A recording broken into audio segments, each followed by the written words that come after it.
गीता में अर्जुन को स्वयं भगवान कह रहे हैं कि उस परमेश्वर की शरण में जा, उसके लिए उन संतों के पास जा जो तत्वदर्शी हो।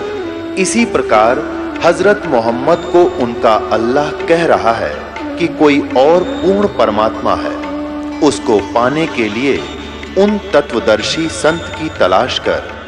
वो प्रभु कौन है, ये जानने के लिए कृपया अवश्य सुनिए जगत गुरु तत्वदर्शी संत रामपाल जी महाराज के अमृत वचन। अब आपको मैं एक कथा सुनाऊंगा जिससे एक तो ये सिद्ध होगा कौन तथा कैसा है कुल का मालिक। ये 5 दिन का समय आप जी को मिला है, सौभाग्य है आपका, और विशेषकर उन प्राणियों का जो दूर देश से आए हैं, विशेषकर बिहार प्रांत से पुण्यात्माएं लगभग 750 से ऊपर आए, 770-80 के आसपास आई।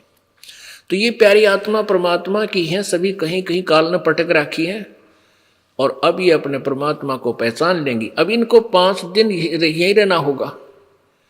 वैसे तो घर नहीं छूटता, ये काल नहीं छोड़ रहने देता।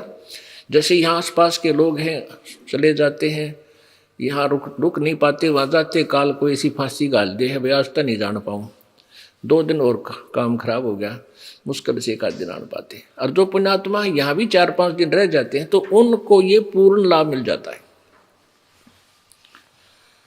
तो इस 5 दिन के सत्संग जो प्यारी आत्मा ध्यान पूर्वक श्रद्धा से सुन लेंगी, क्योंकि आप यहाँ आए इसलिए हो कि हम परमेश्वर की महिमा सुने और अपनी आत्मा का कल्याण करवाएं। इस उद्देश्य को रखते हुए तो आपको पूरा ज्ञान होगा। 5 दिन में पूरा विस्तार से ये ज्ञान दिया जाएगा, इसमें आपको कोई डाउट नहीं रहेगा।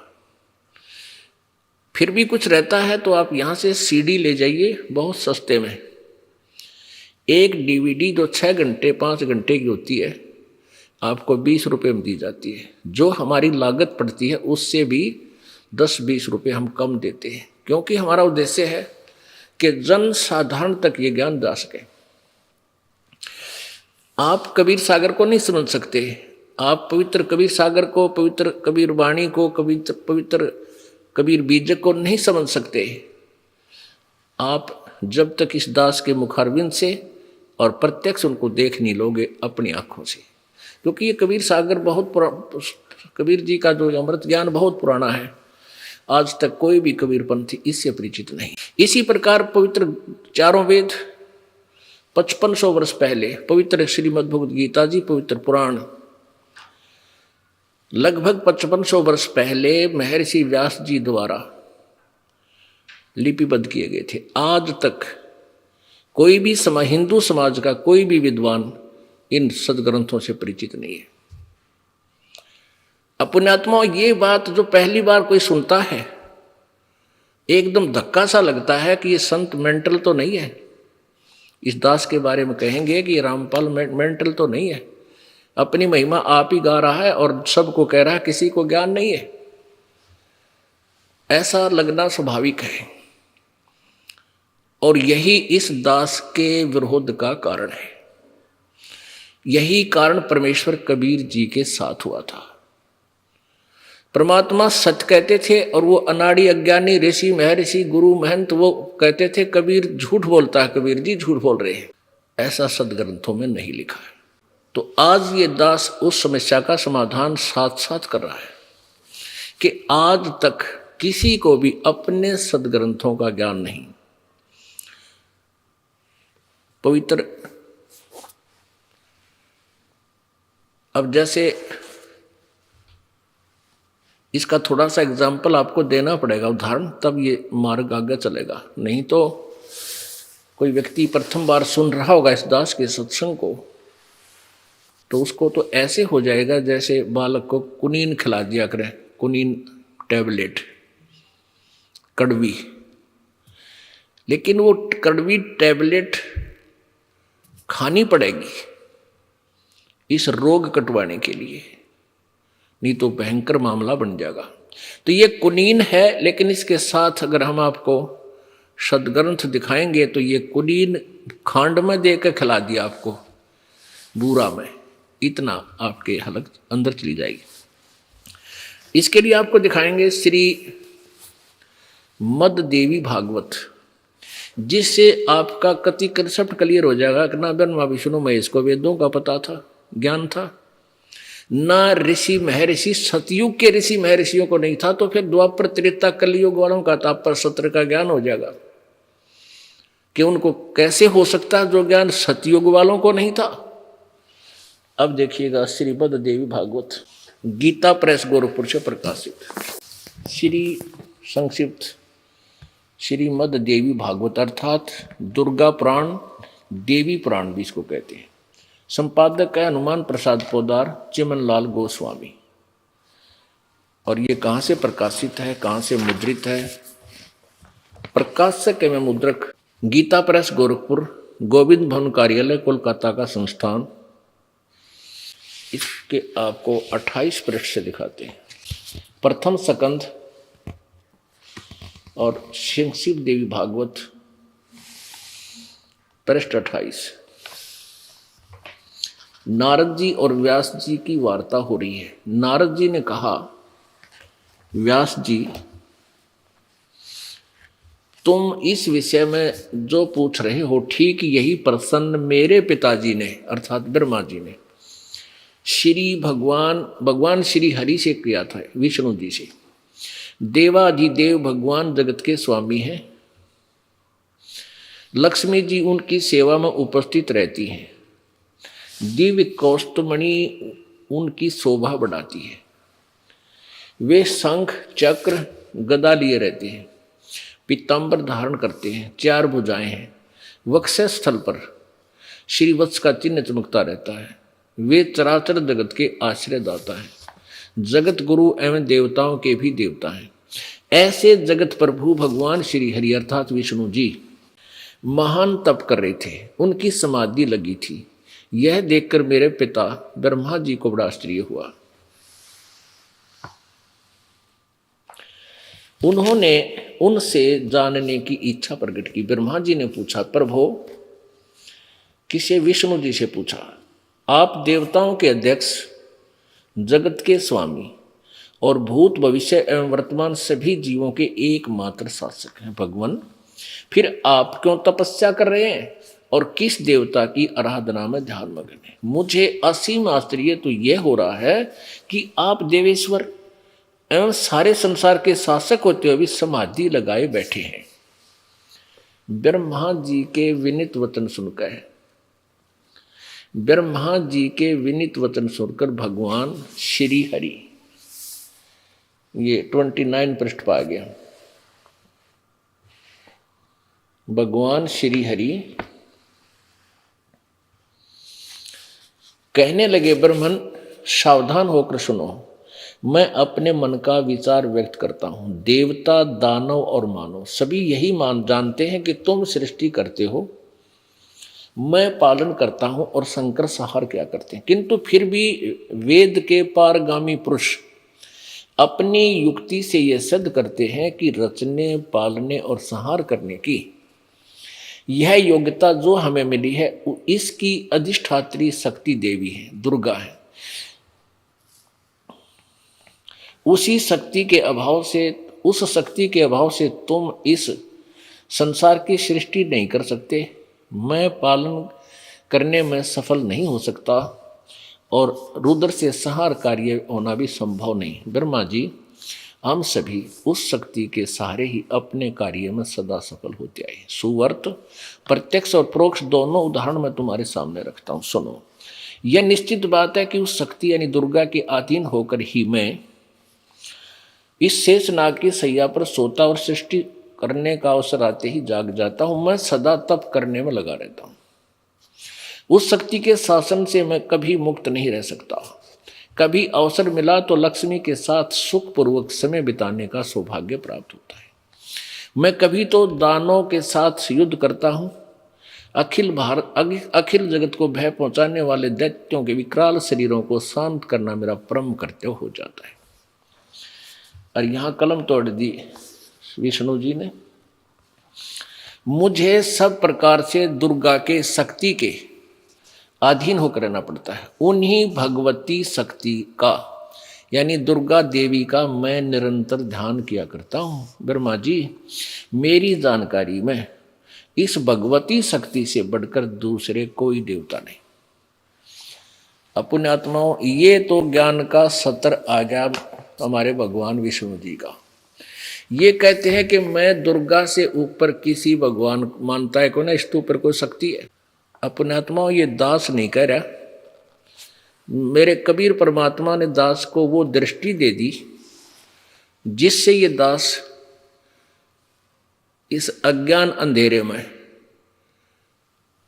इस तत्व ज्ञान की रोशनी में उन सदग्रंथों को पढ़ रहा हूं, उनमें से लाल ढूंढ रहा हूं। अब यही पवित्र पुराण थी। पवित्र हिंदू समाज जब से भी हिंदू धर्म का उत्थान हुआ है उसी दिन से पढ़ता रहा है। किसी ने कह का नहीं बेरा इसके बारे में। ये महर्षि हो लिए कलयुग के, द्वापर के भी किसी को पता नहीं। और सतयुग के ब्राह्मणों ने ज्ञान था, वेद क्या बताते। अब दुर्गा क्या कहती है? विष्णु जी ने तो फाइनल कर दिया कि मैं दुर्गा से ऊपर कोई शक्ति नहीं मानता, कोई भगवान देवता नहीं मानता, है ही नहीं। और दुर्गा कहती है कि ब्रह्म की पूजा करो, वही एकमात्र सबका मालिक है, और सब बातें छोड़ दो। पुण्यात्माओं, आज मानव इतना इंटेलिजेंट हो गया, ऐसे कंप्यूटर बना लिए, इसे मोबाइल फोन बना लिए, इंटरनेट बना दिया, सैटेलाइट बना दी, ऊपर की खोज में लग रहा है। और यह खोज जो करनी थी उसकी तरफ ध्यान भी ना दिया। खोज तो ये करनी थी कि हम कौन है, कितना है, ये बीमारी क्यों लगी, कोई मर रहा है, किसी का हाहाकार मच रही है, किसी की टांग कट रही है, किसी की आंख फूट गई, किसी को कैंसर होगी, किसी का बेटा मर गया, किसी की बेटी मर गई, हाहाकार मचा हुआ है। ये क्या कारण है? इस खोज को भी ऋषियों ने किया, उनसे कुछ खोज हुई नहीं। तो सब इन हथियार डाल दिए, अपनी अटकल ला के कोई कुछ कर रहा है, कोई कुछ कर रहा है, और विकार भर गए सब मानव में। परमेश्वर कबीर जी ने आकर ये विज्ञान, आध्यात्मिक विज्ञान अर्थात तत्व ज्ञान, विज्ञान माने विशेष ज्ञान, उसको तत्व ज्ञान कहते हैं। 600 वर्ष पहले आकर के लिपिबद्ध कराया था। इसको हम नहीं समझ सके क्योंकि हमारी बुद्धि अड़ी रही कि वेदों और गीता और पुराणों में जो ज्ञान है वो सही है, और परमात्मा वही ज्ञान 600 वर्ष पहले अपनी सिंपल लैंग्वेज में, कबीर वाणी में, साधारण भाषा में बोला करते थे, कहा करते थे, जो लिपिबद्ध किया गया। तो आज हमें विश्वास होगा कि हमारे वो भगवान जो 600 वर्ष पहले आए थे वो हमारे भगवान थे, वो वास्तव में परमेश्वर थे और हैं और रहेंगे, क्योंकि दूसरा भगवान नहीं। तो अब उन्होंने जो ज्ञान दिया था वो सत्य था, सत्य है और रहेगा। अब दुर्गा अटकल लगाती है, कहती है कि तुम केवल ब्रह्म की पूजा करो और सब बातें छोड़ दो। और ब्रह्म कहता है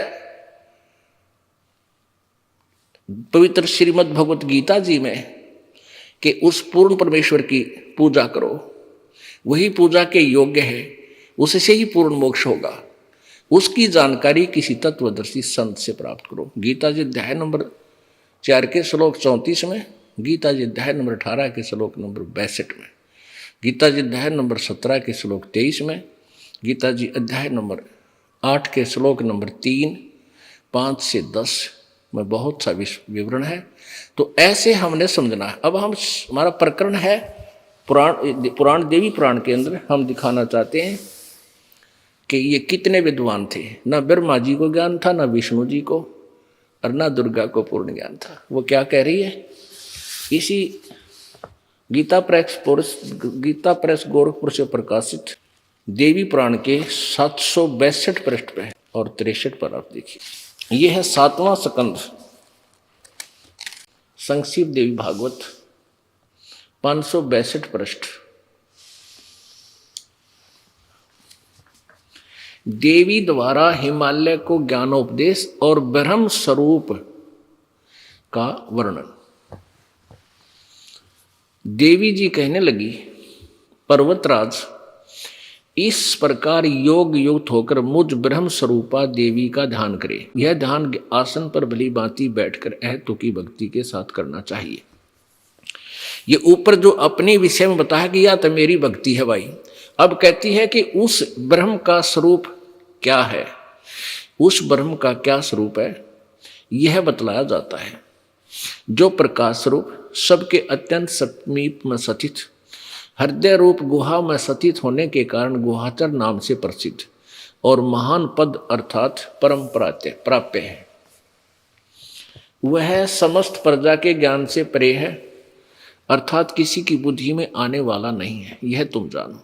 जो परम प्रकाश रूप है, जो सूक्ष्म से भी अत्यंत सूक्ष्म है, जिसमें संपूर्ण लोक और उन लोकों में निवास करने वाले प्राणी स्थित हैं, वही यह अक्षर ब्रह्म है, वही सबके प्राण है, वही सबकी वाणी है और वही सबके मन है। वह परम सत्य और अमृत अविनाशी 562 पर 63 पर अमृत अविनाशी तत्व है। सौम्य उस वेदने योग्य लक्ष्य का तुम वेदन करो, अर्थात जिसको प्राप्त करना है ब्रह्म को, उसकी तरफ तू ध्यान दे, मन लगाकर उसमें तन्मय हो जाओ। सौम्य उपनिषद में कथित महान अस्त्र रूप धनुष लेकर उस पर उपासना द्वारा तीक्ष्ण किया हुआ बाण संधान करो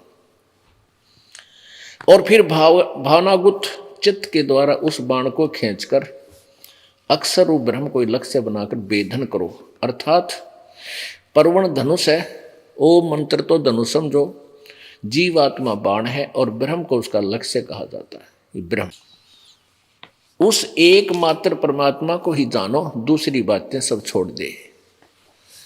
अब विचार करो पुण्यात्मा कि विष्णु जी तो कह रहे हैं मैं दुर्गा से ऊपर किसी शक्ति को नहीं मानता, कोई देवता को नहीं, मैं तो उसी का ध्यान करता रहता हूं और कठिन तपस्या करता हूं।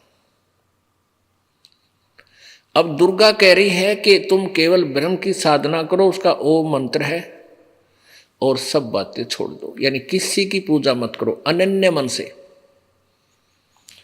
अब देखिएगा, उस एकमात्र परमात्मा को ही जाने, दूसरी सब बातें छोड़ दे। यही अमृत रूप परमात्मा के पास पहुंचने का पुल है। संसार समुद्र से पार होकर अमृत स्वरूप परमात्मा को प्राप्त करने का यह सुलभ साधन है। जिस प्रकार यहां जो इस आत्मा का ओम के जप के साथ ध्यान करो, ओम का नाम जाप करो और ध्यान करो। इससे अज्ञान में अंधकार से सर्वथा परे और संसार समुद्र से पार जो ब्रह्म है उसको पा जाओगे, तुम्हारा कल्याण हो। यानी ओम का जाप करो, ब्रह्म की प्राप्ति हो जाएगी, नथिंग एल्स, और कुछ नहीं करो। और वो कहाँ रहता है? वह सबका आत्मा ब्रह्म, ब्रह्मलोक रूप दिव्य आकाश में स्थित है। अब दुर्गा कहती है कि ओम का जाप करो और ब्रह्म को प्राप्त करने का उद्देश्य रखो और किसी की पूजा मत करो। अपनी भी पूजा को मना कर दिया। और वो ब्रह्म कहाँ रहता है? वो ब्रह्मलोक में रहता है। गीता जी अध्याय नंबर 8 के श्लोक नंबर 16 में कहा कि ब्रह्मलोक पर्यंत ये सभी लोग पुनर्वर्ती में है, अर्थात सब नाश में आते हैं। अब कहने का भाव ये है कि और श्रीमद् भगवत गीता का ज्ञान कौन दे रहा है? ब्रह्म, श्री कृष्ण जी में प्रवेश करके, जो 21 ब्रह्मांड का मालिक है, जो काल है। गीता जी अध्याय नंबर 11 के श्लोक 32 में वो स्वयं कह रहा है कि मैं काल हूं, सबको खाने के लिए आया हूं अर्जुन। गीता जी अध्याय नंबर 11 के श्लोक नंबर 21 में स्वयं अर्जुन आंखों देखा कह रहा है कि भगवान आप तो देवताओं को भी खा रहे हो। और ये ऋषि और सिद्धों के समुदाय टोल के टोल, झुंड के झुंड आपके सामने हाथ जोड़कर कांप रहे हैं, डर रहे हैं, हाथ जोड़कर अपनी मंगल कामना कर रहे हैं, अपने जीवन की रक्षा मांग रहे हो, और आप तो इनको खा रहे हो। कोई आपकी जाड़ा में लटक रहा है, कोई आपको अंदर जा रहा है। ये कौन था? श्री कृष्ण काल नहीं थे। श्री कृष्ण काल नहीं थे, ये काल श्री कृष्ण में प्रवेश करके अपना विराट रूप दिखा करके अर्जुन को भयभीत करके युद्ध के लिए तैयार किया।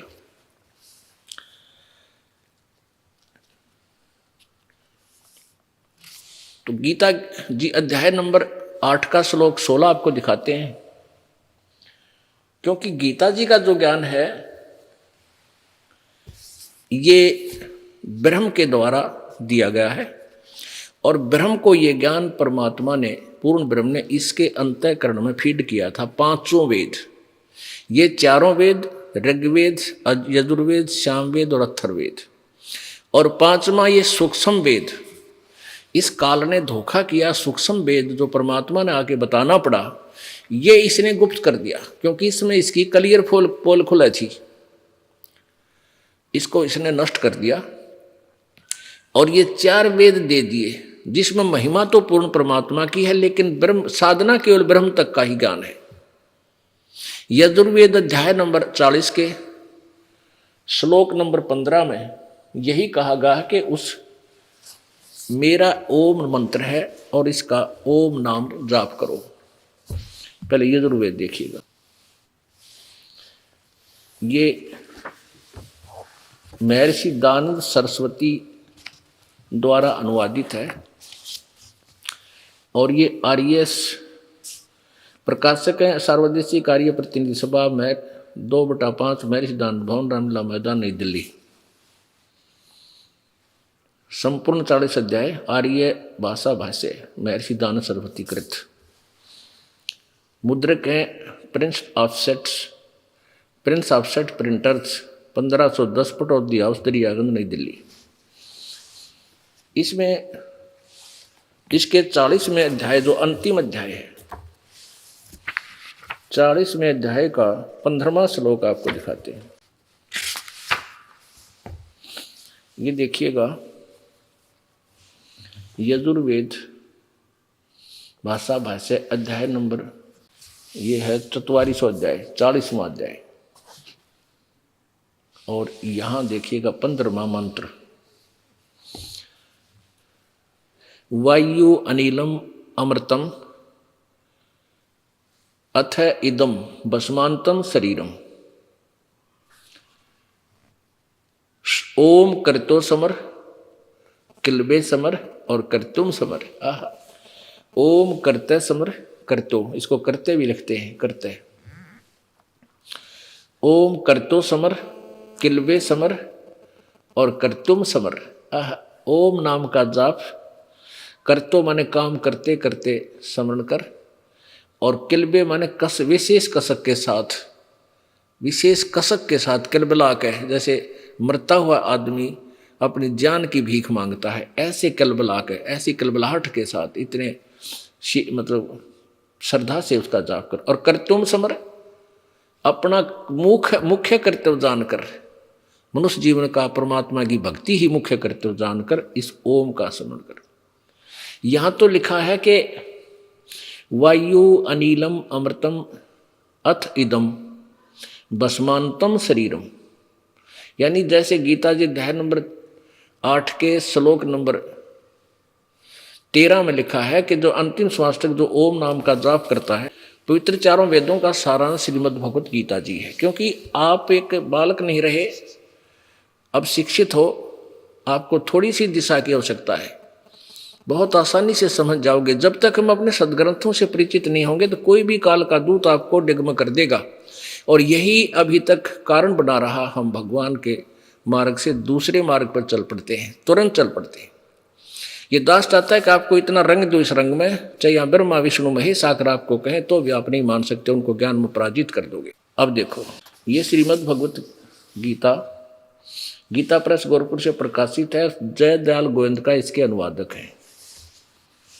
ये प्रकाश एवं मुद्रक है, गीता प्रेस गोरखपुर, गोविंद मन कार्यालय, कोलकाता का संस्थान। अब इसमें आप देखिएगा, गीता जी अध्याय नंबर 8 के श्लोक नंबर 13 में ये देखो,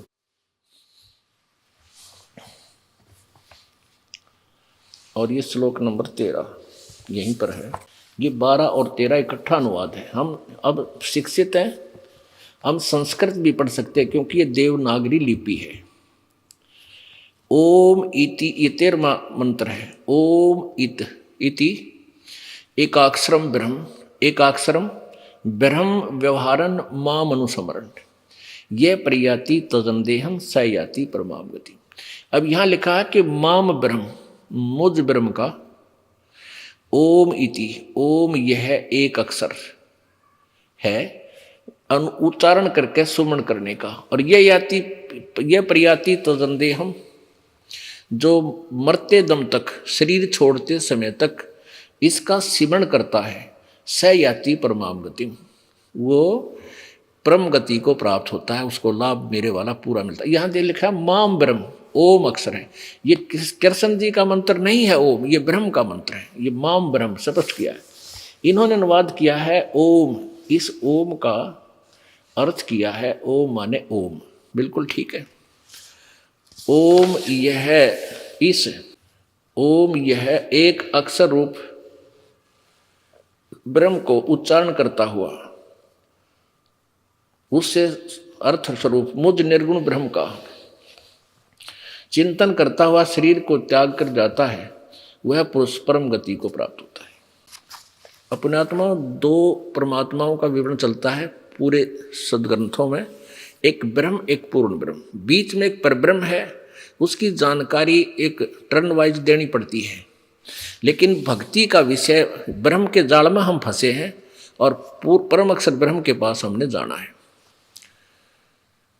तो यहाँ दो परमात्माओं का प्रसंग है। एक तो वो खुद कहता है मेरा तो है ये मंत्र, और फिर 17वें अध्याय के 23वें श्लोक में कहा है कि उस परमात्मा का जो अन्य भगवान पूर्ण परमात्मा है, ये देखिएगा उसका और मंत्र है, अध्याय 17 और श्लोक नंबर 23। इसको भी हम पढ़ेंगे, संस्कृत पढ़ सकते हैं। ओम तत्सत इति निर्देश ब्रह्मण तिर्विध समर्थ ब्राह्मणा तेन वेदा च यगा च विहिता पुरा। ओम ओम तत् तत् सत सत इति माने ऐसे यह तीन प्रकार का, ब्रह्मण माने सच्चिदानंद घन ब्रह्म, यानी ब्रह्म से कोई अन्य, गीता ज्ञान दाता से कोई और परमेश्वर है, पूर्ण ब्रह्म का नाम कहा है। ये ठीक हो गया, दो भगवानों के बारे में प्रकरण है। अब यहाँ क्योंकि विषय दूसरा है इसलिए इसको डिटेल में नहीं जाना चाहते हम। अब ये सिद्ध करना चाहेगा ये दास कि वेद और गीता, पवित्र चारों वेद, पवित्र श्रीमद् भगवत गीता, ये एक ही ज्ञान रखते हैं। ये चारों वेदों का सारांश पवित्र श्रीमद् भगवत गीता है। अब इसमें देखिएगा, अभी आपने ये यजुर्वेद, पवित्र यजुर्वेद, अब आपने ये पढ़ा था 40वां 44वां अध्याय यानी 40वां अध्याय, और ये 15वां श्लोक में गीत वेद ज्ञान दाता का कहता है कि ओम कर्तो समर, किल्बे समर और कर्तुम समर। ओम कर्तो समर, किल्बे समर और कर्तुम समर। इससे है कि इदम माने यह है शरीरम नष्ट होने वाले सुखादि, भस्मांतम अंत में भस्म होने वाला। इसका सीधा सा अर्थ है वायु अनिलम अमृतम इदम अथम इदम अथ इदम भस्मांतम शरीरम। वायु अनिलम का अर्थ है जो जीवात्मा है वो अंतिम श्वास तक इसका सिमरण करे और ऐसे कसक के साथ करे, तो अंत समय में उसमें जो शरीर जो उसका नष्ट होने होगा, उस समय उसको वो अमृतव प्राप्त होगा जो ओम के जाप से मिल सकता है।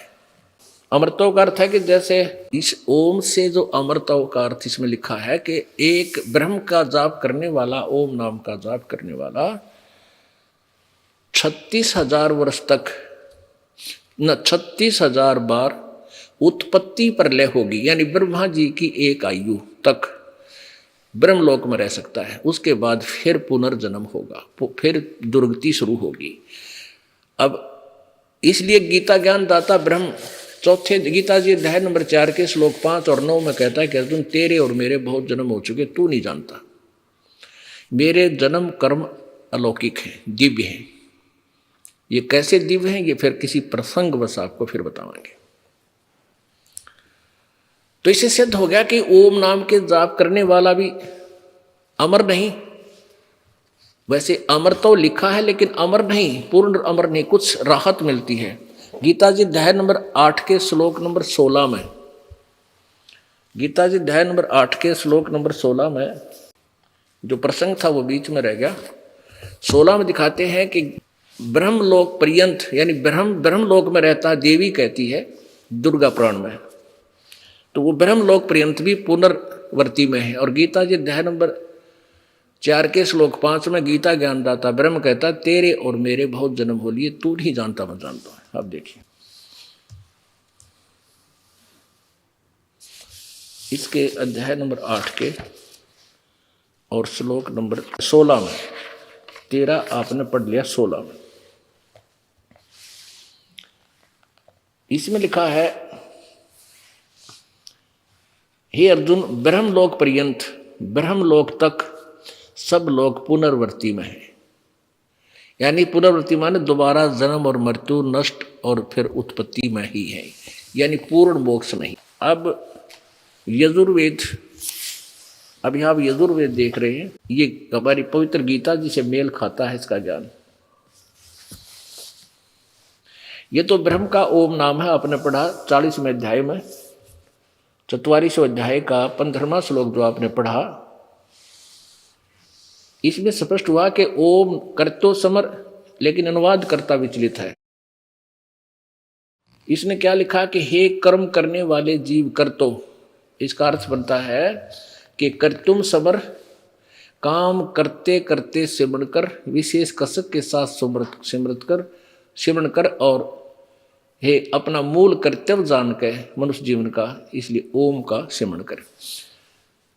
कर्म करने वाले जीव तू शरीर छूटते समय ओम, इस नाम वाची ईश्वर का स्मरण कर। ओम का नहीं लिखा, अनुवाद करता विचलित है, ज्ञान नहीं था इनको किसी को भी, ऋषि में ऋषि को। यहां लिखना था कि तू ओम का स्मरण कर, ओम नाम का सिमरण कर। ये कहता है कि ओ ब्रैकेट में संस्कृत लिखी है, इसका अनुवाद है इस नाम वाच्य ईश्वर को स्मरण कर, नोट ओम, बल्कि इसका जो नाम है उसको स्मरण कर। अब 17वां ये देखिए 44 अध्याय का 40वें अध्याय का 17वां, इसमें 2 परमात्माओं का जिक्र है। वेद ज्ञान दाता कहता है कि जिस ज्योति स्वरूप रक्षक मुझ से अविनाशी यथार्थ कारण से आच्छादित मुख के तुल्य उत्तम अंग का प्रकाश किया जाता है, जो वह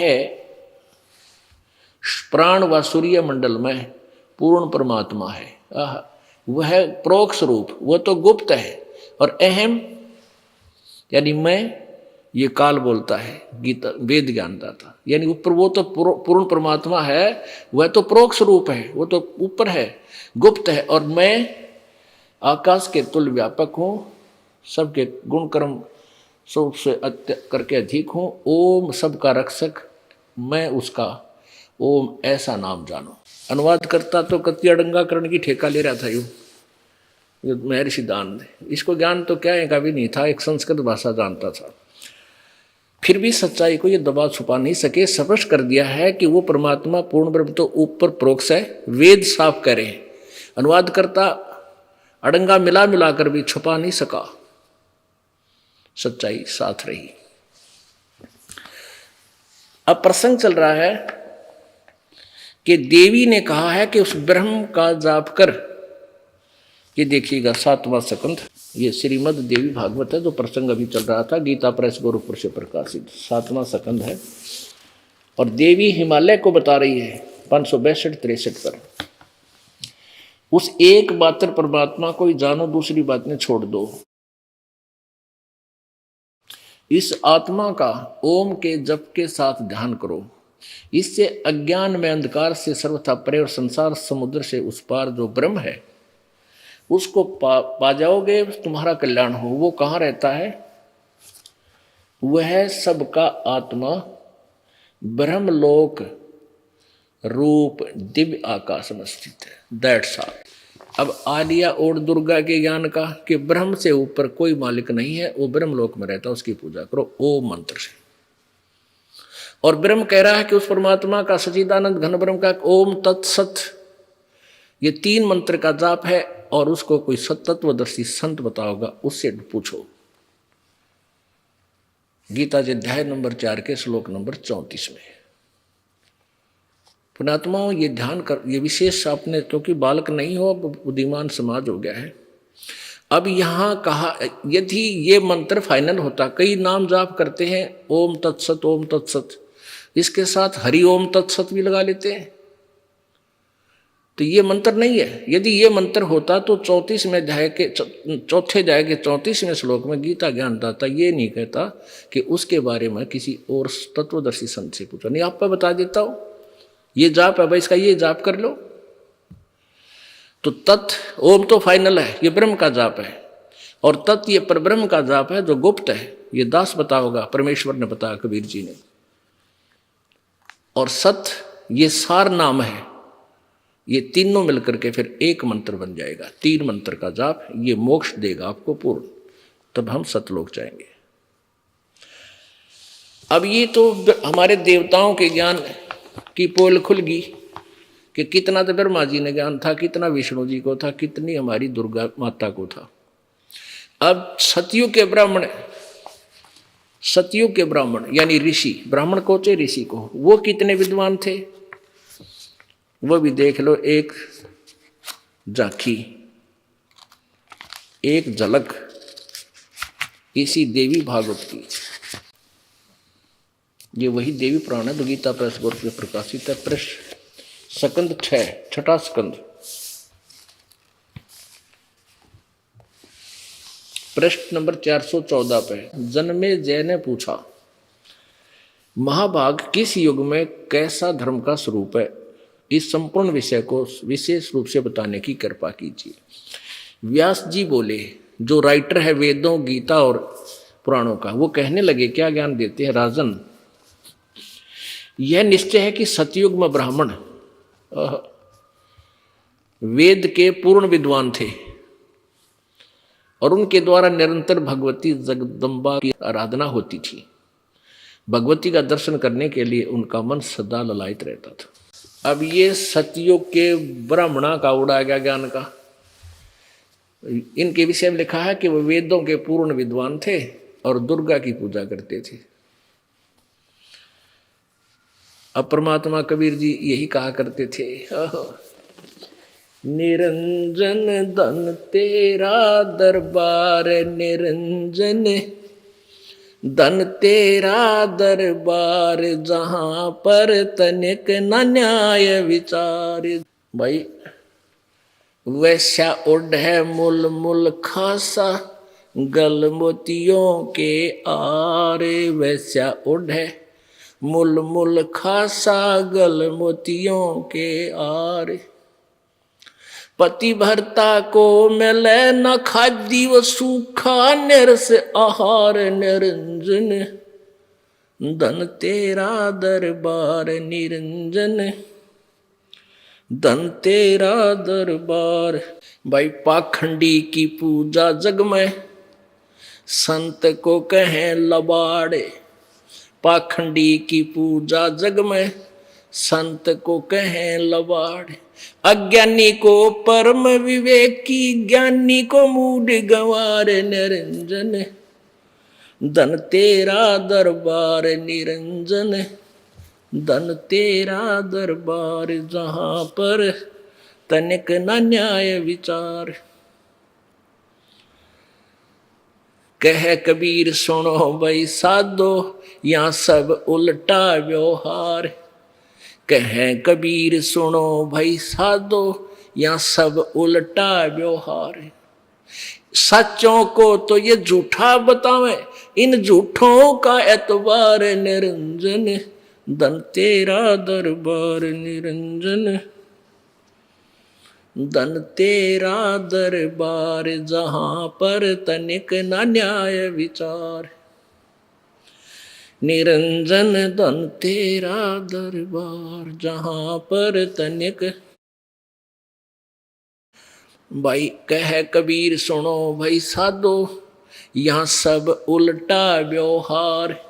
कहे कबीर सुनो भाई साधो, सब उल्टा व्यवहार। सच्चों को तो ये झूठा बतावे, इन झूठों का एतबार। निरंजन धन तेरा दरबार, निरंजन धन तेरा दरबार। परमात्मा कहा करते, हंसते थे कि काल ज्योति निरंजन, धन है तेरा ये 21 ब्रह्मांड है, यहाँ पर न्याय नाम की चीज नहीं। हो कहते हैं इन पाखंडिया तो मैं ऋषि को है जिन्हें कह का भी नहीं पता गीता वेद और पुराणों का। और इस दास को यानी परमेश्वर कहते थे कि सच्चों को तो ये झूठा बतावे, अरे इन झूठा का एतबार निरंजन, धन तेरा दरबार। अपना आत्मा प्रसंग चल रहा था कि परमेश्वर स्वयं आकर ही यथार्थ ज्ञान प्रचार करते हैं, और ये ज्ञान किसी के पास नहीं होता, ना ब्रह्मा जी के पास, ना विष्णु के पास, ना शिव के पास, ना ऋषि महर्षियों के पास। ये सब अज्ञान से परिपूर्ण थे। ये एक कुनीन है, कड़वी कुनीन। आज से 600 वर्ष पहले परमात्मा ने यही ट्रीटमेंट करना चाहा था जो आज दास कर रहा है। कबीर परमेश्वर जी ने यही कुनीन खिलाने की, ये मलेरिया उतारने की, जन्म मृत्यु का रोग काटने के लिए ये कड़वी दवाई, ये यथा सत्य ज्ञान रूपी कड़वी दवाई आप में प्रवेश करनी चाहिए थी। लेकिन इन नकली ऋषियों ने, गुरुओं ने, महंतों ने, मंडलेश्वरों ने और ब्राह्मणों ने, जो सतयुग के ब्राह्मण को कोई ज्ञान नहीं था, कलयुग वाले ब्राह्मण तक ये होगा, इनका तो कहना है छोड़ दो। देवी भागवत में लिखा है कि सतयुग के तो राक्षस और कलयुग के ब्राह्मण समान समझ लेना, वो तेरा गजब हुई। अब दास नहीं कह रहा यह, क्योंकि ये किसी कड़वी कुनीन होगी, किसी औरत चाट लिया कड़वी पावेगी। अपने आत्माओं, ये सदग्रंथ दास को रह रह कर इसलिए दिखाने पड़ते हैं कि कहीं कोई भक्त, कोई श्रद्धालु इस दास के साथ ना संघर्ष कर बैठे, अज्ञानता में टक्कर ना मार दे। एक समय अंधेरे में, रात्रि के समय, एक अंधा वृद्ध व्यक्ति हाथ में लालटेन जगाकर, जगमगाती लालटेन लिए जा रहा था। आगे से बच्चे आ रहे थे उछल कूद करते हुए। अंधे ने आवाज लगाई, बेटा देखना, ध्यान से आना, मैं अंधा हूं, मुझे दिखाई नहीं देता। बच्चा ध्यान से चलना बेटा। अब वो बालक आवाज सुनी, बच्चे वहां खड़े हो गए, कहने लगे बाबा क्या सचमुच आप अंधे हो? हाँ बेटा मैं अंधा हूं, मुझे कुछ दिखाई नहीं देता। फिर लालटेन किस लिए लिए हो? कि तुम आंखें वाणों के लिए, कहीं मेरे टक्कर मार दो, बुढ़े की हाड़ तोड़ दो, तुम्हारे लिए ले रहा हूं कि तुम मुझे देखकर साइड पकड़ जाओ, एक तरफ का निकल जाओ मेरा बीरा। तो ये दास, ये सदग्रंथ रूपी लालटेन साथ रखता है कि कहीं ये बालक रूपी समाज मुझ दास को टक्कर ना मारे, इस सदग्रंथों की रोशनी से साइड पकड़ जाते हैं। और यही कारण है कि आज पवित्र हिंदू समाज इस दास का अनुयायी होता जा रहा है, क्योंकि आज कोई बालक नहीं है। 600 वर्ष पहले परमात्मा यही ज्ञान देते थे जो दास आज दे रहा है, लेकिन उस समय ये भगत समाज शिक्षित नहीं था, और वो जितने इनके अनुयायी थे वो भी अंधे थे। जिनके मार्गदर्शक थे हमारे, वो भी ज्ञानहीन और हम भी ज्ञानहीन, दोनों अंधे की अंधा पकड़े जा रहा था। अब परमात्मा ने हमारी आंखें बना दी, आंखों का ऑपरेशन कर दिया, मोतियाबिंद समाप्त कर दिया ज्ञान रूपी, अब हमें स्पष्ट दिखाई देता है। तो इसलिए रह रह कर आपको सदग्रंथ दिखाए जाते हैं। अब आपको दास ये दिखाना चाहता है, ये समझाना चाहता है क्या कि वो परमात्मा कौन तथा कैसा है, कुल का मालिक, और किसने देखा, वो कहाँ रहता है, उसका वास्तविक परिचय क्या है। अब हम दो तरीके से आपको समझाएंगे, एक तो पवित्र सदग्रंथों के माध्यम से, और दूसरा प्रत्यक्ष दृष्टा जिनको परमात्मा का साक्षात्कार हुआ। अब ये 5 दिवसीय जो सत्संग चल रहा है, ये इसका उद्देश्य ये है कि हम आपको परमात्मा की महिमा से परिचित कराएं, और फाल्गुन उतरते की द्वादशी यानी फाल्गुन शुजी द्वादशी को वो पूर्ण परमात्मा जो बनारस में जुलाहे रूप में रहकर 120 वर्ष भूमिका करके सह शरीर आए थे, सह शरीर चले गए थे, वही यहाँ छुडानी गांव के जंगल में प्रकट हुए। अब आपको आदरणीय गरीबदास साहिब जी की कहानी सुनाएंगे, सत्य कथा। आदरणीय गरीबदास साहिब जी का मूल गांव करौथा गांव है, जिसमें इस दास का आश्रम बना हुआ आप जी का सभी का, जो अब सरकार ने अपनी कस्टडी में ले रखा है।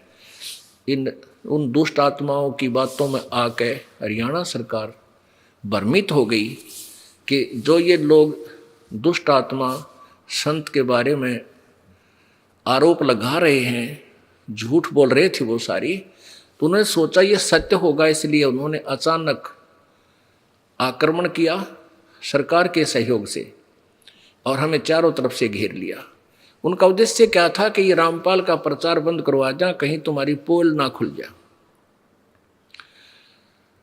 लेकिन वो इसमें सफल अब नहीं हो सकते, ये इनकी महाभूल थी, क्योंकि जिसके साथ परमात्मा है उसका कोई कुछ नहीं बिगाड़ सकता।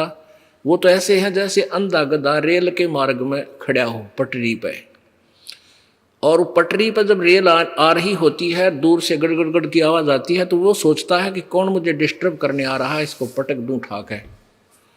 तो वो क्या करता है कि जिधर से उसको शोर सुनता है रेल के आने का, उधर ही दोनों पैर कर लेता है, तैयार कर लेता है, पिना के अकाते लात मारूंगा दोनों। और वो ऐसा ही करता है, आप नहीं एक तरफ मरता उससे दूर हो लो, क्यों अंधा उन्हें दिखता है कोई ना। रेल के मार्ग में और गाड़ी से ही अपने आप को डिस्टर्ब मान रहा है, और उसके साथ ही संघर्ष करने की चेष्टा कर रहा है अंधा गधा। जब गाड़ी निकट आई तो उसने दोनों लात मारी गाड़ी के, रेलगाड़ी ने उसको पटक दिया ठाके टुकड़े टुकड़े करके। तो जो भी परमेश्वर के मार्ग में जिसने भी बकवाद की है, इतिहास देख लो आज तक। रावण ने की थी, हिरण्यकशिपु ने की थी, कंस ने की थी, सबका बक्कल उतरा, सब राजा ही थे। और अभी दिखा देंगे आपको कुछ दिनों में उन दुष्टों का क्या होगा जो परमात्मा का विरोध कर रहे हैं। लंबे लंबे कीड़े पड़ेंगे उनके, क्योंकि दास को बद्दुआ नहीं दे रहा, लेकिन आत्मा रो रही है कि ऐसे दुष्कर्म करने वालों का क्या हर्ष होता है। ये विधान है प्रभु का, सर्वविदित है, और पहले हो चुका है वो भी विदित है। तो उस करौथा आश्रम गांव में दास अपना एक आश्रम है जो अभी तक सरकार की कस्टडी में है। तो वहाँ उस गांव में हमें ये भी एक विशेष खुशी थी कि यहाँ हमारे भगवान के प्रतिनिधि यहाँ आते जाते थे। करौथा गांव का एक विशेष ये भी महत्व था। तो वो गरीबदास जी के नानके अर्थात मामा छुडानी गांव जिला झज्जर वहाँ थे। गरीबदास साहिब जी के कोई मामा नहीं था, यानी उनकी माता जी के कोई भाई नहीं था, और जमीन किसान परिवार था, धनखड़ गोत्र है गरीबदास साहिब का। और वहाँ किसान जाट परिवार में यानी उनका जन्म था। और वहाँ छुडानी में उनके मामा जी नहीं था, उनकी माता का कोई भाई नहीं था। और उनके नाना जी की संपत्ति बहुत थी, 2500 बीघा जमीन, अर्थात 13.5 पौने 1400 किले एकड़ इतनी संपत्ति थी। तो यह जानकर के उनके नाना जी ने अपने दामाद गरीबदास जी के पूज्य पिताजी श्री बलराम जी धनखड़ को अपना घर जमाई रख लिया था। वो छुडानी रहने लग गए थे और उस संपत्ति का वारिस बना दिया था। वहाँ 12 वर्ष रहते हुए हो गए थे, तब गरीबदास जी का जन्म हुआ था। सन 1774 विक्रमी संवत ना, सन 1717 विक्रमी संवत 1774 वैशाख पूर्णमासी को गरीबदास जी का आविर्भाव हुआ अर्थात जन्म हुआ। गरीबदास जी जब 10 वर्ष के हुए उस समय वो अपने नाना जी की यानी अपनी ही समझो 100-150 गऊ रखते थे उसमें, गायें, क्योंकि सब खेत ऐसे ही वर्षा पर आधारित थे। वर्षा हो जाती उसमें घास हो जाता था। कुछ क्षेत्र में रहट के द्वारा सिंचाई करके अपनी कनक को उत्पन्न करते थे, बाकी चरागाह बनाते थे और कई सैकड़ों की संख्या में गौवें रखते थे। वो उनका धन था। तो गरीबदास साहिब जी तथा अन्य दूसरे किराए के जो नौकर होते थे, पाली गवाले, उनके साथ और स्वयं भी खेतों में गाय चराने के लिए गवाले रूप में जाया करते थे। विक्रमी संवत 1784 सन 1727 को फाल्गुन उतरते की द्वादशी के दिन जो ये समागम जिस उपलक्ष्य में चल रहा है, इस पुण्य दिवस को मनाते हैं हम। इसकी याद दिलाते हैं कि भगवान आते रहते हैं और हरियाणा में भी वो परमात्मा आए थे। दिन का 10 बजे लगभग सभी गवाले गायें चर रही थी और बड़े बूढ़े और बालक 8, 7, 10 जितने वो गवाले थे, सभी इकट्ठे बैठकर खाना खा रहे थे। गवें कुछ चर रही थी, कुछ बैठी थी, कुछ चारा चर रही थी, आसपास घूम के कुछ बैठी थी। उसी समय परमेश्वर एक जिंदा महात्मा रूप बनाकर कबीर जी वो पूर्ण ब्रह्म सतलोक से चलकर आए। जिंदा महात्मा होते हैं मुसलमानों के अंदर, एक साधु वेशधारी होते हैं जिनके सिर पर एक बहुत काला सा टोप होता है। वो दिखा देते हैं आपको, जैसा ये परमेश्वर ने बना रखा है ये कबीर सागर में।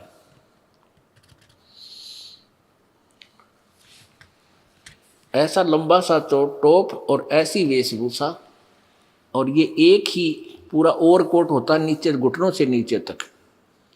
ये ऐसी वेशभूषा बनाकर परमेश्वर पूर्ण ब्रह्म, परमेश्वर परम अक्षर ब्रह्म, वो कबीर देव कबीर साहब छुड़ानी गांव के उस खेत में, उस जंगल में प्रगट हुए। आके वहाँ प्रगट हो गए जो कबलाना गांव की सीमा के पास है, जो कबलाना गांव की सीमा के पास था, है अभी वर्तमान में है।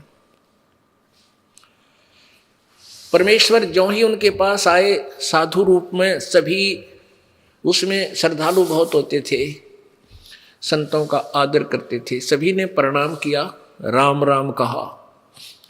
परमेश्वर ने भी प्रत्युत्तर दिया। उस समय वो खाना खा चुके थे, फिर भी उन्होंने कहा कि महाराज खाना खाओ। परमेश्वर कबीर जी ने कहा, पूर्ण ब्रह्म ने कहा कि मैं वही खाना खाकर आया हूं अपने गांव से। बच्चों ने पूछा, पालियों ने पूछा, आपका गांव कौन सा है? कि सतलोक, सतलोक गांव से आया हूं।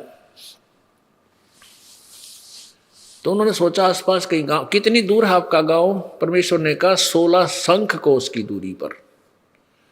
अब उन्होंने सुना 16 कोस, 16 कोस मीन 50 किलोमीटर, लगभग 45 किलोमीटर।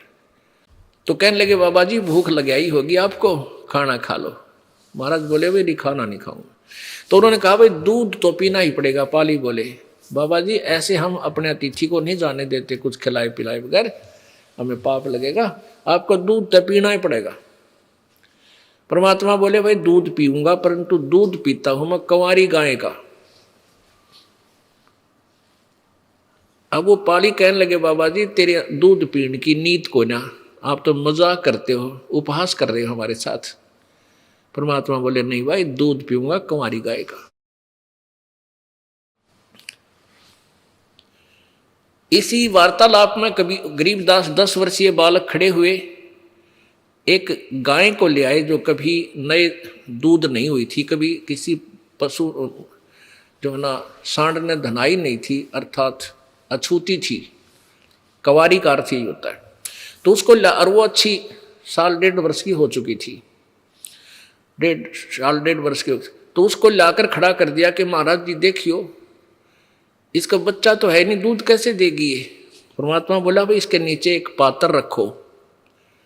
जो वो ग्वाले एक मिट्टी का पात्र साथ लिए हुए थे, खाली करवा दिया।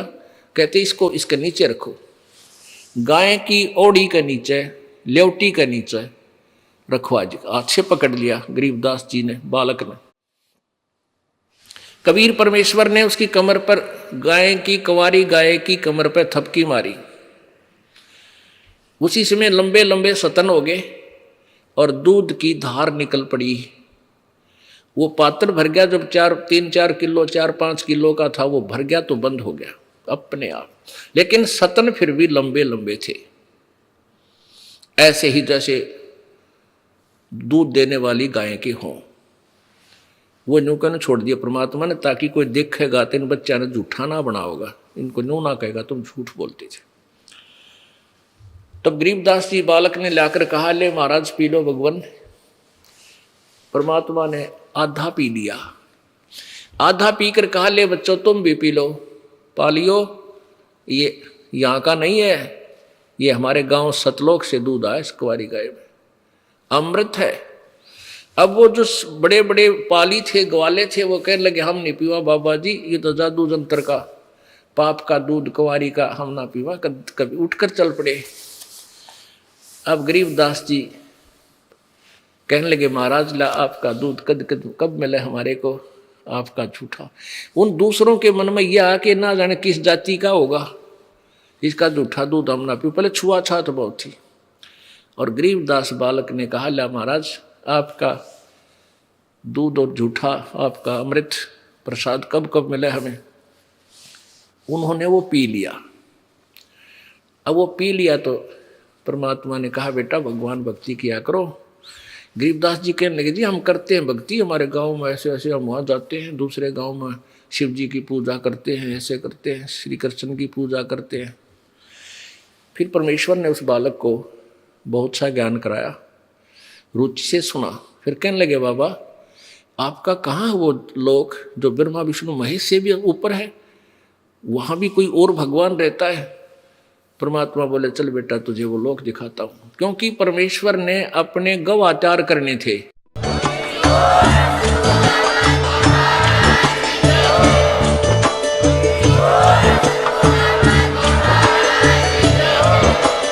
आप सुन रहे थे जगत गुरु तत्वदर्शी संत रामपाल जी महाराज जी के मंगल प्रवचन। अधिक जानकारी के लिए विजिट कीजिए हमारी वेबसाइट www.jagatgururampalji.org। संत रामपाल जी महाराज जी के शुभ आशीर्वाद से पूरे विश्व भर में 500 से भी ज्यादा नाम दीक्षा केंद्र हैं, जिन पर संत रामपाल जी महाराज जी द्वारा ऑनलाइन निशुल्क नाम दीक्षा दी जा रही है। अपने नजदीकी नाम दीक्षा केंद्र का पता करने के लिए संपर्क करें 8222880541।